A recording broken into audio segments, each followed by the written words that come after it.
Hello and welcome to Navigating OCD, the podcast where we discuss all things OCD. Now, like always, I am not a medical professional, although in the future I would like to be. I am just somebody who is sharing their personal OCD recovery journey, what I've learned along the way, my tips, guidance, and any feedback I have from my personal recovery journey. Okay, so today, I know I said last week I was going to talk a bit more about a few more themes and ERP, but I've changed my mind. And this episode, I really want to talk about like the shame and the stigma that's attached to OCD. Anyone that has OCD, I know if you're listening, I know you will totally understand what I mean. And maybe if you're a family member that's listening, to try and get a bit more insight on how your loved one or someone close to you, how their experience of OCD is, I can pretty much guarantee they'll feel a lot of shame and feeling similar to shame, maybe guilt and things like that around their OCD. And it was a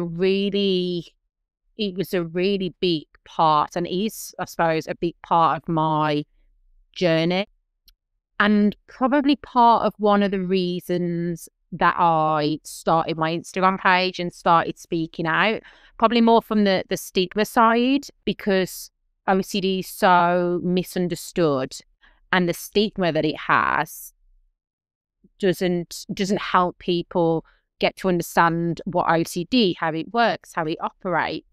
And because of the shame, people don't speak out.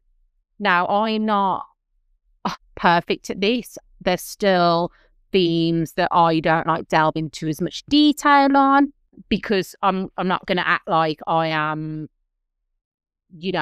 so able to be open about everything. I am open about a lot of my OCD, but some of it is still scary, especially publicly, to talk about. So I'm not going to act like I am perfect at this, but I think if we can all just be a little more open, it will help people understand OCD a bit more. And that's what I'm doing. And I suppose I will be more and more open the further I go on. And it can kind of be an exposure for me, talking publicly about more of the shameful kind of feelings that come with OCD. Now, shame can come in different ways. The first and probably the most common way that shame can come in is through the theme itself, the obsession that you or your loved one, or if you're just someone who's trying to learn about OCD, the shame that the sufferer has, the theme that the sufferer has brings in a lot of shame. Now, that could happen in different ways. So if they've got, say, like real event, false memory OCD, they might feel a lot of shame over what they think they may have done, or what they may have done that they're still obsessing over. Shame could come in that way. If they have a more taboo theme, so like fear of harming someone, maybe sexual obsessions, they would have obviously a lot of shame. Naturally in society revolves around those kind of topics, and they'd be even more scared to speak out. Someone with like a relationship OCD might have shame around the doubts that they're experiencing about their relationship. They might feel that they can't open up about those because they feel shameful, or they feel worried about opening up about them. And people say with religious OCD, they would feel a lot of shame for how they're feeling about God, if they come from a particularly religious family, or go to church, or whatever their particular religion requires. They'd feel like they can't open up about what they're experiencing because of the shame around it, and because how society would react to that. Because unfortunately, OCD isn't understood, and if you kind of explain it to someone who has no concept of OCD, they would probably think what you're experiencing is it's like something that you want. Whereas in fact, even if OCD is telling you that you want it, it's actually the opposite of that. Now, I'm not saying that in a reassurance type way. I'm just stating that that is how OCD kind of works, and it can make you feel like it is what you want, but you'll still have so much fear around that. Ultimately, it kind of isn't. But I don't want to. I don't want to go down that route too much because it can be very compulsive and reassurancy. So I'm going to leave that bit there. But yeah, it can be hard to open up to society, to friends and loved ones, or to anyone about your OCD because you feel so much shame for even experiencing these thoughts, feelings, whatever kind of comes. Then you could also experience shame with OCD because you're ashamed of how maybe it's affected your loved ones. You're ashamed of how it's affected your relationships, the toll that it's taken on other people in your life to see you trapped in this cycle. I know shame and guilt are different, but I know how much guilt I felt about that, knowing that you're affecting your loved ones. They want to see you well, but you can't get yourself out of this cycle, and it does take a toll on them. And I'm not going to butch that up to pretend it doesn't. It does. And I think as much as recovery needs to be for ourselves, because 100% it does, but it can also, I think a good motivation is also recovering for the people that you love and wanting them to not experience it as well anymore. Now, that shouldn't be your number one reason, but I think it can be good motivation. Like a mother wanting to overcome their OCD for their children, that's incredible motivation. Probably the biggest motivation you could get, probably even more so than doing it for yourself.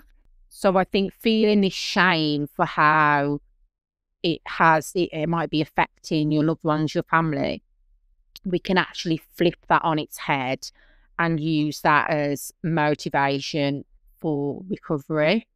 But all that aside, navigating that can be tough.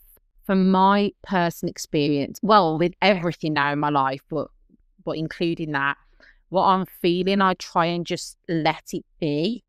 And I think I've learned that through OCD recovery. I don't try and change my feelings. I just let myself experience them as they are. So if I'm feeling shame for how it's affected a loved one or my friends or my family or something like that, I just let myself feel that shame without trying to push it away.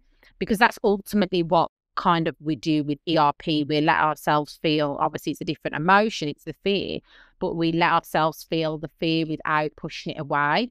And I kind of practice that now with all feelings. Once again, I'm not going to say I'm perfect at it, and I do it every time.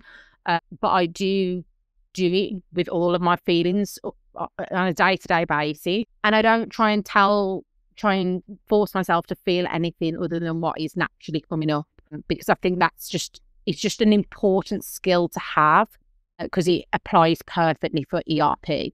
So when I am feeling shame about maybe how it's affecting my family, I let that feeling be there. I let the thoughts pop up, but I don't spiral with those, if that makes sense. Like, not spiral, but I don't answer them back. I'll just practice ERP with that. So I'll just let the thoughts be there, let the feelings be there, and just carry on with them anyway. And as a lot of you know who have been doing ERP for a while, it ultimately does dissipate. But obviously that takes a lot of practice, and it doesn't happen overnight. But yeah, that's what I personally have done with maybe the shame of how it has affected our loved ones. Now, stigma. I think stigma, the same as shame, can come in a few different ways with OCD. Firstly, I think because of the misconceptions of what OCD actually is, people and society kind of having the belief that it is a cleanliness quirk or a tidiness quirk, and kind of wanting things in order. When we actually open up about what our OCD truly is, I think there's a misunderstanding there, and there can kind of be a bit of a stigma about that, because people will think that what we're experiencing actually isn't OCD.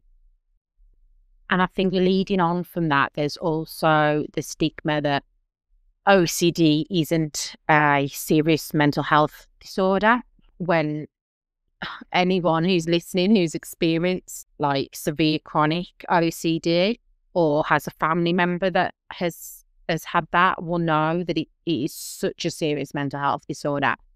I can't like blame people for not understanding that, because 6 years ago I would have thought the same, or 5 years ago I'd have thought the same. And it wasn't until I experienced it myself I just knew just how serious it actually is. I believe the World Health Organization, you've probably seen this statistic before, but they class it in the top 10 most debilitating disorders of any kind, of any disorder at all. OCD is up there. And I can believe that. It completely destroys every part of your life.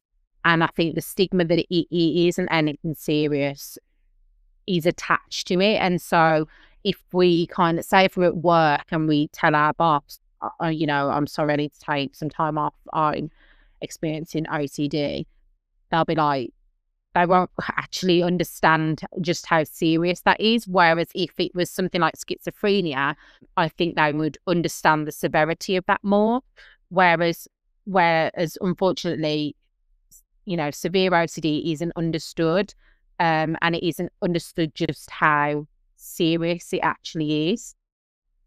Not to like lower the tone, but I regularly think of all the people that have committed suicide not knowing that what they're experiencing was OCD, and I reckon those numbers are pretty high. Just believing what they're experiencing was reality, or being diagnosed with depression or a different disorder, being misdiagnosed basically, but what they're actually experiencing is OCD. And yeah, I think about that a lot, how many people have probably done that. And I think that kind of shows just how serious this disorder is. But there is this stigma that it's not serious and it's not debilitating. And it's, as I've said before, about cleanliness and orderliness and perfectionism. And yeah, I think that's a stigma that OCD carries around, which ultimately it doesn't help anyone. The more that we can educate ourselves on this and educate other people on this, the less that's going to be the case. And I think there'll be less dismissal of how the person is feeling. I mean, I've even spoken to people who've been, well, I've spoken to multiple people who've been to the doctors and unfortunately have been dismissed for how they're feeling, even though they've opened up about it, because even medical professionals don't understand the severity of this illness and just how painful it can be. And I don't even just mean mentally. The obviously the mental part of it is horrendous, but it can cause physical issues as well. I know I've said before, I lost so much weight. I couldn't sleep. I was literally a nervous wreck, like constantly shaking, heaving. I had stomach issues, all obviously because of the OCD. The mental aspect of it was 100 times worse for me, but it does also show up physically, and that's how much it can affect us. So yeah, I think the stigma surrounding this definitely needs to be changed and isn't helpful. Then I also think, well, this is something that I personally experienced. There's a bit of a stigma, and I'm not just saying this is about OCD, this could be about different mental health disorders. But there's a bit of a stigma that you're just not doing enough to help yourself get better. And this probably comes from people that haven't experienced a mental health issue. And that's like, I understand that they haven't walked in the issues, so they don't get that. And I haven't walked in other people's shoes, so I don't understand what they're going through. So I get it from that perspective. But people may say, oh, you just need to meditate, or you need to go out on more walks. You need to do a bit of exercise. Have you tried drinking more water? or just stop thinking about it. You need to put more effort to get up and go to work and things like that. But unfortunately, it doesn't work like this. And I understand they might have the best of intentions, but unfortunately, it's not correct. And the stigma can end up making us feel even worse because OCD is about doubt. I know then if someone said something like that to me, I'd then start doubting. I'd be like, maybe I'm not doing enough. Maybe I do need to do more of this. Maybe I should go on a walk. And then I'd almost be like compulsively going on a walk. And that isn't their fault. You know, I totally take responsibility of that like reaction myself. But I do think there is a stigma for just how difficult and it is to overcome and what is actually needed to overcome it. You could literally be doing therapy, the wrong therapy, but you could be doing therapy, you could be eating correctly, getting up, going to work. You could be fully functioning, but inside the OCD is still extremely debilitating. And I think people don't fully understand that. And I don't want to say all this for it to come across in a way where I am blaming others, because I understand and I am very much living the way of taking personal responsibility. Like, recovery needs to be 100% a personal responsibility. Nobody else can do recovery for you or should do recovery for you. But I just also think it's important to hear someone validate maybe things you've experienced or how you're feeling. And I'm not saying others need to change in that way. It would be beneficial if society like caught on to what OCD actually is and how it works.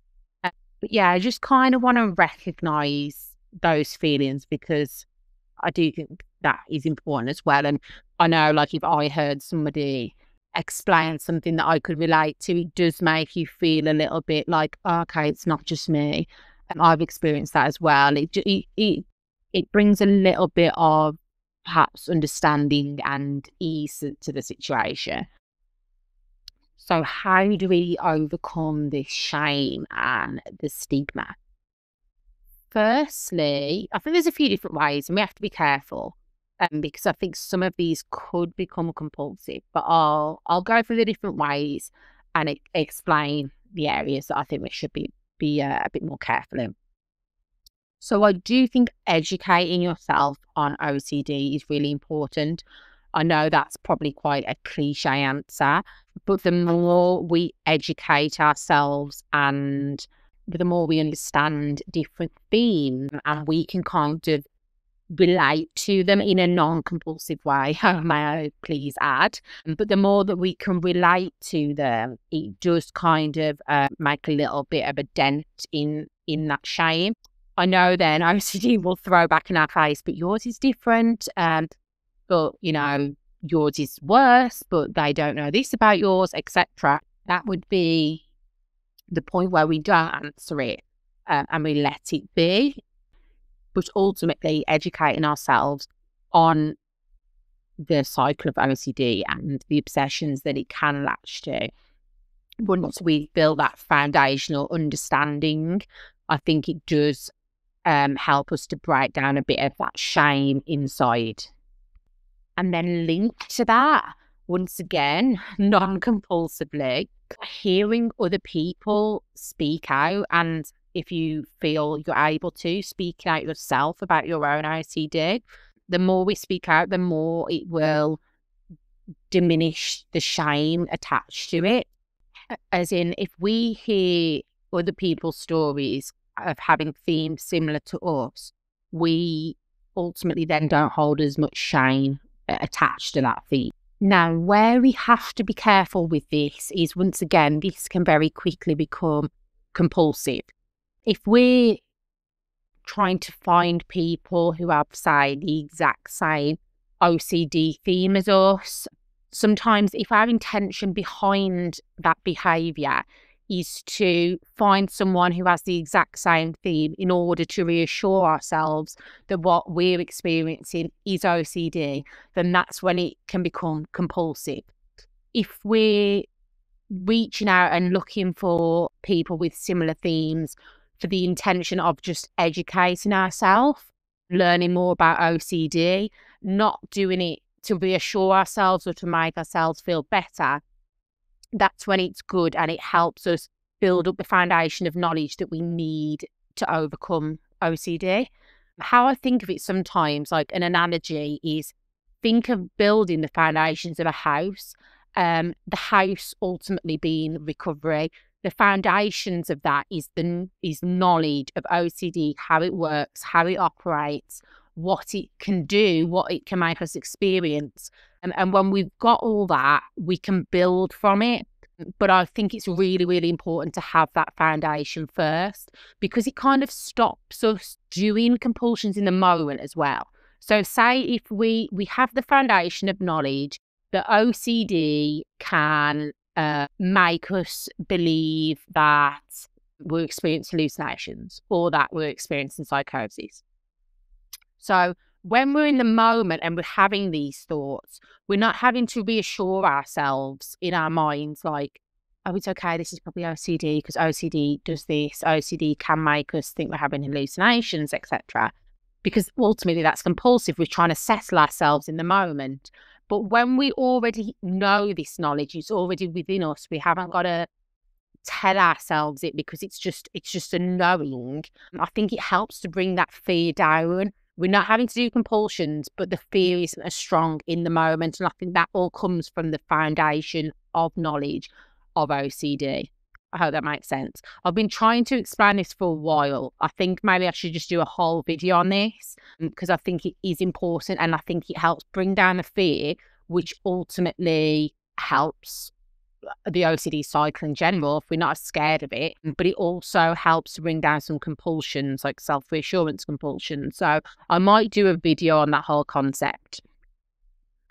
Now, I think another important thing is looking at what shame actually is. Shame is, when it's broken down, it's just the fear of other people's judgment of us, or the other people's rejection of us, or their opinions, which I think can actually be closely linked to a lot of OCD in and of itself.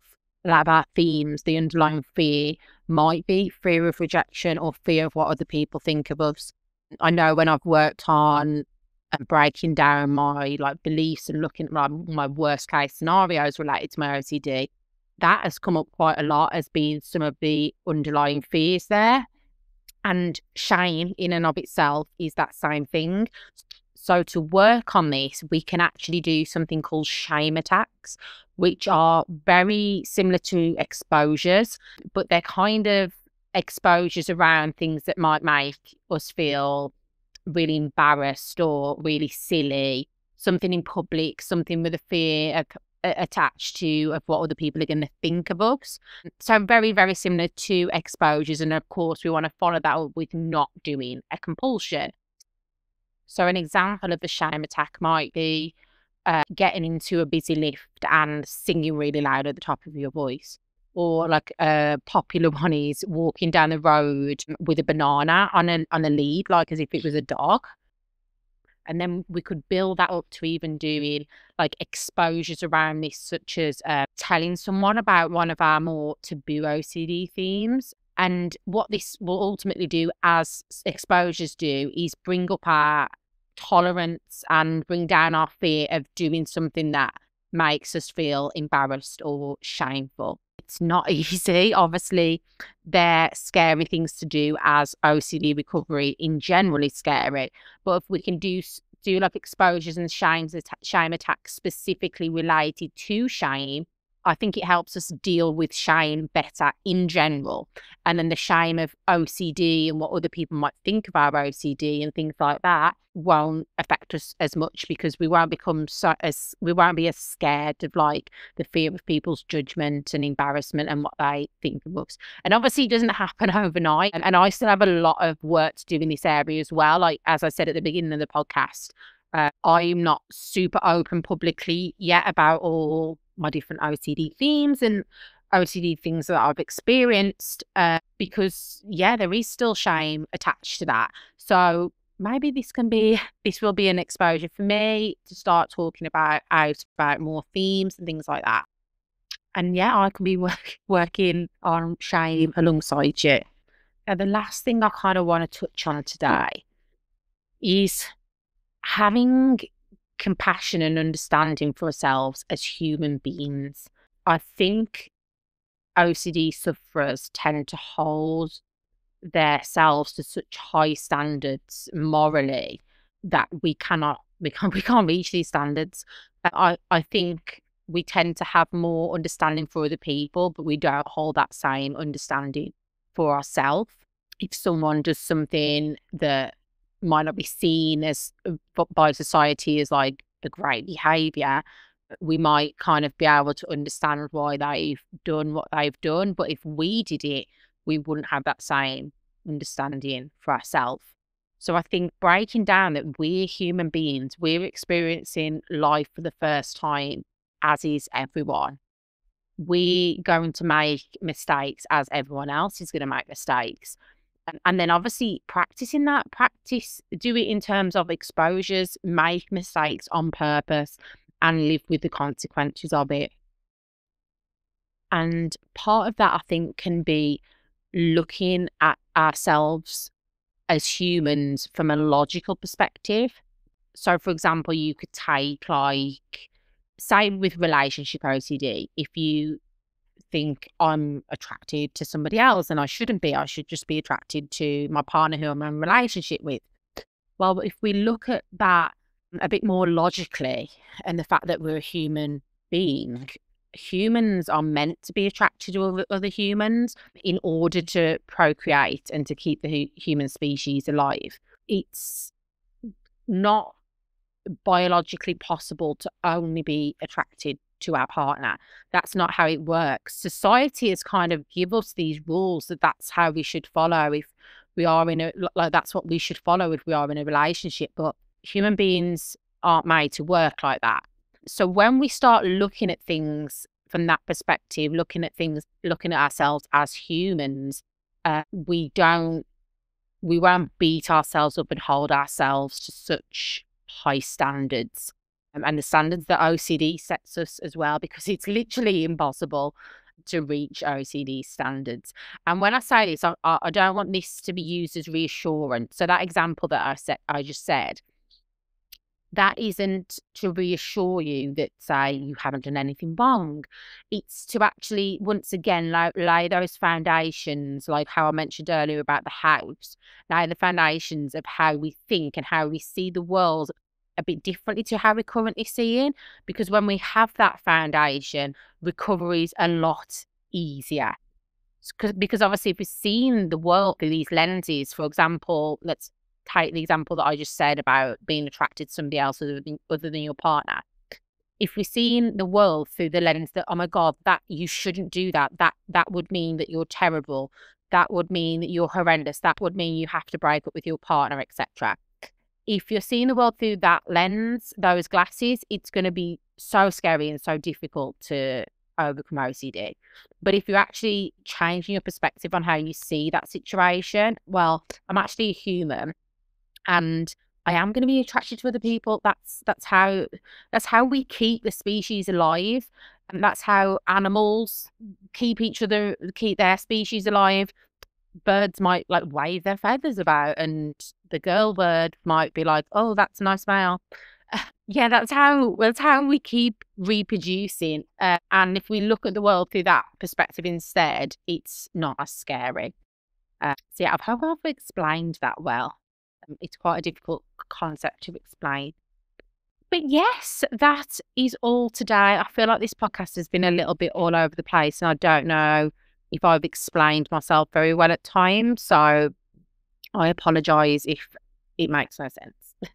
As always, you can follow me on Instagram at navigating.ocd.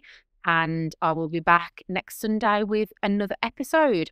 I'm going to try and get some interviews lined up because there's some really interesting people that I follow on Instagram that I'd love to like speak to, and I think we'd have some really good conversations. And so I'm hoping to get some interviews lined up over the next few weeks as well. But yeah, thank you for tuning in, guys, and I will see you next Sunday. Bye.